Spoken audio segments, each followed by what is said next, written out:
Hi all, welcome back to the civics class based on the chapter political parties. അപ്പോൾ നമ്മൾ കഴിഞ്ഞ ക്ലാസ്സിൽ discuss ചെയ്തത് പാർട്ട് 1 ഡിസ്കസ് ചെയ്തത് പൊളിറ്റിക്കൽ പാർട്ടിയുടെ ഒരു സിമ്പിളായിട്ടുള്ള ഡെഫിനിഷൻ, അതുപോലെ what are the functions of political parties, and the last topic was what are the components, 3 important components of A political party. ഇന്ന് നമുക്ക് ഡിസ്കസ് ചെയ്യാനുള്ളത് 2 ക്ലാസിഫിക്കേഷൻ ഓഫ് പൊളിറ്റിക്കൽ പാർട്ടീസ് ആണ്. അതായത് as you know in India there are lot of political parties. ഒരുപാട് political parties ഉള്ള ഒരു കൺട്രിയാണ് India. Especially during election സമയത്തൊക്കെ നമ്മൾ ഇതുവരെ കേൾക്കാത്ത ചില പൊളിറ്റിക്കൽ പാർട്ടീസൊക്കെ പെട്ടെന്ന് ഫോം ചെയ്ത് നമുക്ക് കാണാൻ പറ്റും. സോ എനിഹൗ ഒരുപാട് പൊളിറ്റിക്കൽ പാർട്ടീസ് ഉള്ളൊരു കൺട്രിയാണ് India. Still we can classify all the political parties into 2 major categories. എല്ലാ പൊളിറ്റിക്കൽ പാർട്ടീസും നമുക്ക് 2ആയി ക്ലാസിഫൈ ചെയ്യാൻ പറ്റും. അതാണ് first one national parties, second one state party. The state parties otherwise known as regional parties also. ഇനി നമുക്ക് discuss ചെയ്യാനുള്ളത് ഈ ഓരോ പാർട്ടിയുടെയും ഈ നാഷണൽ പാർട്ടിയുടെ ഡെഫിനിഷൻ, അതുപോലെ ഈ സ്റ്റേറ്റ് പാർട്ടിയുടെ ഡെഫിനിഷൻ. എന്താണ് നാഷണൽ പാർട്ടി, എന്താണ് സ്റ്റേറ്റ് പാർട്ടി, അതിൻ്റെ അതാവാനുള്ള ക്രൈറ്റീരിയ എന്തെല്ലാമാണ്, അതാണ് ഡിസ്കസ് ചെയ്യാനുള്ളത്.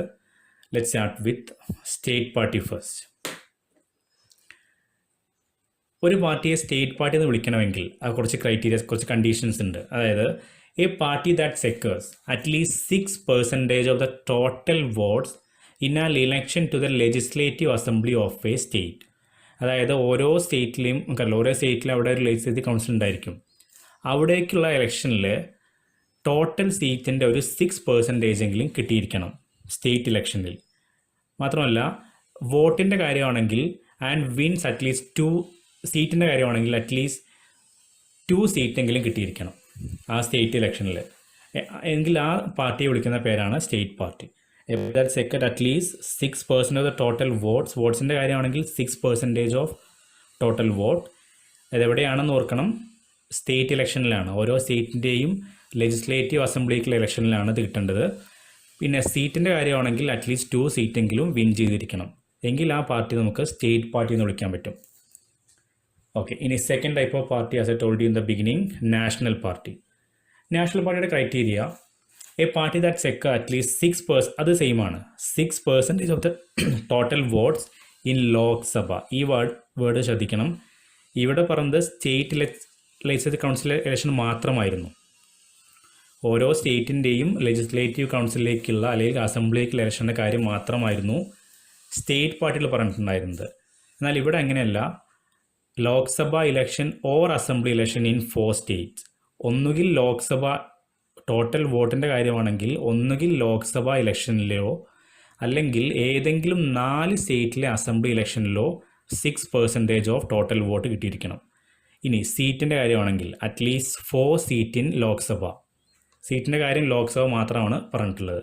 4 സീറ്റ് അവിടെ കിട്ടിയിരിക്കണം. എങ്കിൽ ആ പാർട്ടി അറിയപ്പെടുന്ന പേരാണ് നാഷണൽ പാർട്ടി. അപ്പോൾ ആ ഡിഫറൻസ് ഓർക്കണം. ഇവിടെ എവിടെയും നമുക്ക് ലോക്സഭ എന്നുള്ള മെൻഷൻ കാണുന്നില്ല. കാരണം ഇത് ഓരോ സ്റ്റേറ്റിലും മാത്രം ഒതുങ്ങി നിൽക്കുന്ന ഒരു ചെറിയ പാർട്ടി ആയിരിക്കും. എന്നാൽ നാഷണൽ പാർട്ടി അങ്ങനെയല്ല, കുറച്ചുകൂടി ഇമ്പോർട്ടൻ്റ് ആയിട്ടുള്ള, കുറച്ചുകൂടിയും ഒരുപാട് മെമ്പേഴ്സൊക്കെ ഉള്ളൊരു പാർട്ടിയാണ്. അതുകൊണ്ടാണ് ഇവിടെ ലോക്സഭ എന്ന് വരാൻ കാരണം. ഓക്കെ, ഇതാണ് ഈ ഓരോ പാർട്ടിയുടെയും definition, national party and regional party.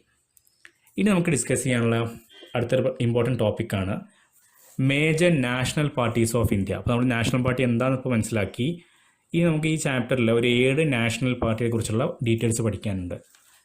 ഇവിടെ നിന്ന് ശ്രദ്ധിക്കേണ്ട ഒരു പ്രധാനപ്പെട്ട കാര്യം, ഞാൻ എപ്പോഴും പറയാറുള്ള പോലെ തന്നെ ടെക്സ്റ്റ് ബുക്കിൽ ഒരുപാട് ചേഞ്ചസ് വന്നിട്ടുണ്ട് ഈ ഒരു ഏരിയയിൽ. അപ്പോൾ എല്ലാവരും പുതിയ ടെക്സ്റ്റ് ബുക്ക് തന്നെ യൂസ് ചെയ്യാൻ ശ്രദ്ധിക്കണം. ഓക്കെ, സോ നമുക്ക് 7 നാഷണൽ പാർട്ടീസിനെ കുറിച്ചാണ് ഡിസ്കസ് ചെയ്യാനുള്ളത്. നമുക്ക് ആദ്യം ഡിസ്കസ് ചെയ്യാനുള്ള പൊളിറ്റിക്കൽ നാഷണൽ പാർട്ടിയാണ് Indian National Congress, short form INC. അപ്പോൾ നിങ്ങൾക്ക് പലർക്കും പറയുന്ന പോലെ it is popularly known as Congress party. Congress party എന്നാണ് പൊതുവെ അറിയപ്പെടുന്നത്. ഇനി ഈ കോൺഗ്രസ് പാർട്ടിയുടെ ഒരു യുണീക്ക് ആയിട്ടുള്ളൊരു ഫീച്ചറാണ് it is the oldest party in India because it is formed in the year 1885. നമുക്കറിയാം 1885 AO ഹ്യൂം എന്ന് പറയുന്നൊരു ബ്രിട്ടീഷുകാരനായിരുന്നു സത്യത്തിൽ കോൺഗ്രസ് ഫോം ചെയ്തത്. കാരണം ആ സമയത്ത് നമ്മൾ കോൺഗ്രസ് ഫോം ചെയ്തത് ഒരു പൊളിറ്റിക്കൽ പാർട്ടി ആയിട്ട് മാത്രമായിരുന്നില്ല, but an association to help or support our freedom struggle. അപ്പോൾ അതുകൊണ്ടാണ് ഇത്ര ഓൾഡസ്റ്റ് പാർട്ടി എന്ന് പറയാൻ കാരണം. ഇനി തേർഡ് പോയിന്റ്, ഞാൻ ഇപ്പോൾ പറഞ്ഞതുപോലെ it involve in the freedom struggle. Freedom സ്ട്രഗിളിനെ സപ്പോർട്ട് ചെയ്തിരുന്നു ഈ പൊളിറ്റിക്കൽ പാർട്ടി ഇന്ത്യൻ നാഷണൽ കോൺഗ്രസ്. ഇനി നമുക്ക് നോക്കേണ്ടത് ഇന്ത്യൻ നാഷണൽ കോൺഗ്രസിന് ചില ഐഡിയോളജീസ് ആണ് അല്ലെങ്കിൽ എയിമാണ്. First one secularism. Indian National Congress support secularism. Secularism എന്താണെന്നൊക്കെ എല്ലാവർക്കും അറിയാം, എക്സ്പ്ലെയിൻ ചെയ്യുന്നില്ല. Then it also support for the welfare of weaker section and minorities. സൊസൈറ്റിയിലെ വീക്കറായിട്ടുള്ള ആളുകൾ, അതായത് പാവപ്പെട്ട ആളുകൾ, അതുപോലെ മറ്റ് ബാക്ക്വേർഡ് ക്ലാസ്, മൈനോറിറ്റീസ്, അവരുടെയൊക്കെ വെൽഫെയറിനെ സപ്പോർട്ട് ചെയ്യുന്ന ഒരു പാർട്ടി കൂടിയാണ് ഇന്ത്യൻ നാഷണൽ കോൺഗ്രസ് എന്നാണ് ഇതിൽ പറഞ്ഞിരിക്കുന്നത്. ഇനി നമുക്കിപ്പോൾ കറണ്ടായിട്ടുള്ള ചില കാര്യങ്ങൾ നോക്കേണ്ടതുണ്ട്. At present Congress party is the leader of UPA from 2004 to 2019. അതായത് UPA എന്ന് പറയുന്നൊരു അലയൻസ് ഉണ്ട്, അതായത് യുണൈറ്റഡ് പ്രോഗ്രസീവ് അലയൻസ്. അതിൻ്റെ ഭാഗമായിട്ടാണ് 2004 മുതൽ 2019 വരെ, ഐ തിങ്ക് ഇപ്പോഴും അങ്ങനെ തന്നെയാണ് അത് പോകുന്നത്. UPA എന്നുള്ള അലയൻസിൻ്റെ ഭാഗമാണ് ഇന്ത്യൻ നാഷണൽ കോൺഗ്രസ് എന്ന് ഓർത്തിരിക്കുക. ഇനി നമ്മുടെ ഇന്ത്യയിൽ കഴിഞ്ഞ 2014 ഇലക്ഷനിൽ, ലോക്സഭ ഇലക്ഷനിൽ 52 വോട്ട്സാണ് ഇന്ത്യൻ നാഷണൽ കോൺഗ്രസ് കിട്ടിയത്. So Indian National Congress secured 52 votes in the 2019 Lok Sabha election. ഇനി ഇപ്പോൾ കറൻ്റായിട്ട് എന്ത് പൊസിഷനാണ് ഇന്ത്യൻ നാഷണൽ കോൺഗ്രസിന് പാർലമെൻറ്റിനുള്ളത് നിങ്ങൾക്ക് പലർക്കും അറിയാം. Currently it's A opposition party in Lok Sabha. Ruling party BJP ആണ്. ഒപ്പോസിഷൻ പാർട്ടി ആയിട്ടാണ് ഇന്ത്യൻ നാഷണൽ കോൺഗ്രസ് ഇപ്പോൾ ലോക്സഭയിൽ പ്രവർത്തിക്കുന്നത്. നമുക്ക് നോക്കേണ്ടത് സിമ്പിളാണ്.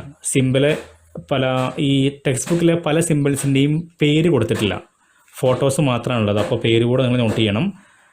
ഇന്ത്യൻ നാഷണൽ കോൺഗ്രസിൻ്റെ സിമ്പിൾ എന്ന് പറയുന്നത് right hand with its palm ആണ്. എല്ലാവരും കണ്ടിട്ടുണ്ടായിരിക്കും. Right hand with its palm ആണ് നമ്മൾ പൊതുവേ കൈപ്പത്തി എന്നൊക്കെ പറയും. ആ സിമ്പിളാണ് ഇന്ത്യൻ നാഷണൽ കോൺഗ്രസിൻ്റെ സിമ്പിൾ. അപ്പോൾ ഇത്രയാണ് INC കുറിച്ച് പറയാനുള്ള പോയിൻറ്റ്സ്. ഇനി സെക്കൻഡ് മേജർ പാർട്ടിയാണ്, അല്ലെങ്കിൽ അടുത്ത ഡിസ്കസ് ചെയ്യാനുള്ള ഇമ്പോർട്ടൻ്റ് ആയിട്ടുള്ള നാഷണൽ പാർട്ടിയാണ് ഭാരതീയ ജനതാ പാർട്ടി, BJP എന്ന് ഷോർട്ട് ഫോമിൽ പറയുന്നു. BJPയുടെ ഫസ്റ്റ് പോയിന്റ് എന്ന് പറയുന്നത് it is founded in the year 1980. അത് ഇന്ത്യൻ കോൺഗ്രസ് ഒക്കെ ഫൗണ്ട് ചെയ്തതിന് ഒരുപാട് വർഷങ്ങൾക്ക് ശേഷമാണ് BJP വരുന്നത്. പക്ഷേ അവിടെ വേറൊരു കാര്യം നോട്ട് ചെയ്യണം. അതായത് ഈ BJPയുടെ ഒരു ഓൾഡ് വേർഷൻ ആയിട്ടുള്ള ഒരു പാർട്ടി ഉണ്ടായിരുന്നു, ഓൾഡ് ഫോം ആയിട്ടുള്ള പാർട്ടി ഉണ്ടായിരുന്നു. അതാണ് ഭാരതീയ ജനസംഘ്. BJPയുടെ ഒരു ഓൾഡർ വേർഷൻ ആയിരുന്നു ഭാരതീയ ജനസംഘ് എന്നറിയപ്പെടുന്ന ഒരു പാർട്ടി.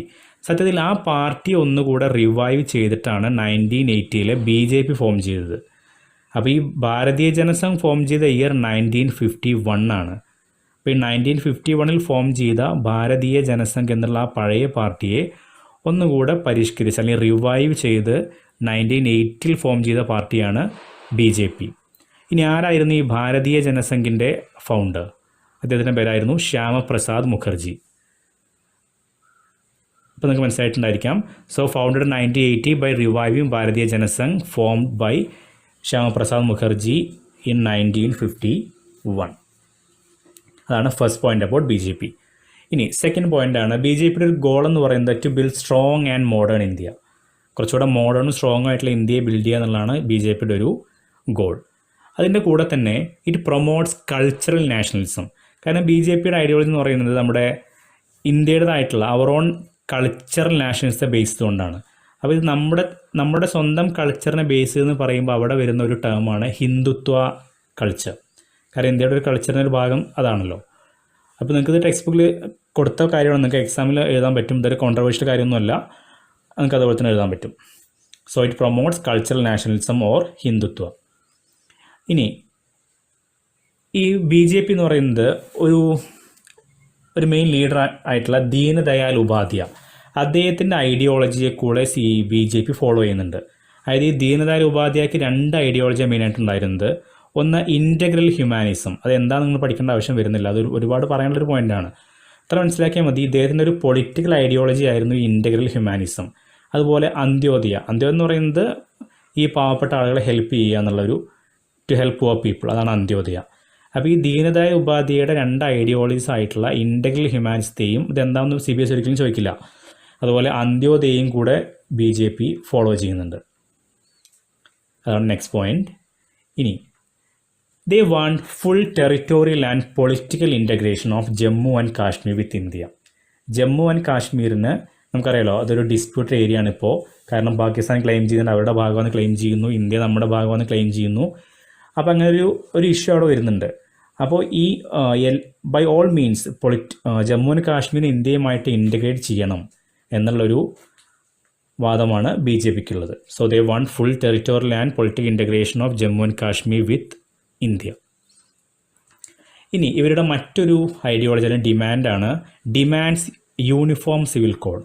ഇതിപ്പോഴൊക്കെ ഒരു ചർച്ച ചെയ്യാൻ നിൽക്കുന്ന ഒരു ടോപ്പിക്കാണ്, പലരും കേട്ടിട്ടുണ്ടായിരിക്കും. അതായത് ഇറസ്പെക്റ്റീവ് ഓഫ് റിലീജിയൻ, മതങ്ങളെ ആ ഒരു വേർതിരിവ് കൂടാതെ, മതങ്ങളുടെ വ്യത്യാസം കൂടാതെ എല്ലാവർക്കും ഒരേ നിയമം വരണം എല്ലാ കാര്യത്തിലും. അതായത് പ്രോപ്പർട്ടി ലോ ആണെങ്കിലും അതുപോലെ മാരേജ് ലോ ആണെങ്കിലൊക്കെ എല്ലാവർക്കും ഒരുപോലുള്ളൊരു നിയമം വരണം എന്നുള്ള ഒരു കോഡാണ് യൂണിഫോം സിവിൽ കോഡ്. അപ്പോൾ അതിനെ അവർ സപ്പോർട്ട് ചെയ്യുന്നുണ്ട്. ഇനി മറ്റൊരു കാര്യം, it support base increase in 1990s കൂടി ബി ജെ പിയുടെ സപ്പോർട്ട് ബേസ് ഒന്നുകൂടെ കൂടി, അവരുടെ പോപ്പുലാരിറ്റി, ആളുകളുടെ സപ്പോർട്ട് ഒന്നുകൂടെ അവിടെ കൂടിയിട്ടുണ്ടായിരുന്നു. അതുകൊണ്ട് തന്നെ ദ നെക്സ്റ്റ് പോയിന്റ്, അതിൻ്റെ ഈ പോയിന്റിൻ്റെ ഭാഗമായിട്ടാണ് അടുത്ത പോയിന്റ് വരുന്നത്. So in 1998 B J P party came to power. 1998 B J P പവറിൽ വന്നു. ആ സമയത്ത് അവർ വന്നത് ഒരു അലയൻസിൻ്റെ ഭാഗമായിട്ടായിരുന്നു, NDA. നേരത്തെ നമ്മൾ കണ്ടു ഇന്ത്യൻ നാഷണൽ കോൺഗ്രസ് ഏത് അലയൻസിൻ്റെ ഭാഗമായിരുന്നു? UPA, united progressive alliance. അതുപോലെ ബി ജെ പി ഭാഗമായിട്ടുള്ള അലയൻസിൻ്റെ പേരാണ് NDA അല്ലെങ്കിൽ national democratic alliance. So in 1998 they came to power. ഇനി നമുക്ക് ചില കറണ്ട് ആയിട്ടുള്ള കാര്യങ്ങൾ നോക്കാം. B J P emerged as the largest party in the 2019 Lok Sabha election. നമുക്കറിയാവുന്ന പോലെ 2009 ലോക്സഭ ഇലക്ഷനിൽ ഏറ്റവും കൂടുതൽ വോട്ട് നേടി ലാർജസ്റ്റ് പാർട്ടി ആയിട്ട് മാറിയത് ബി ജെ പി ആയിരുന്നു.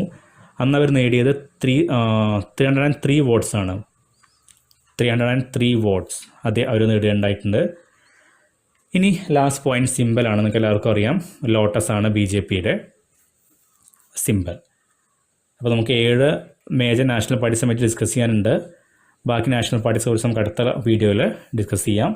സോ ക്ലാസ് യൂസ്ഫുൾ ആണെങ്കിൽ please subscribe and share with your friends. Thanks for watching.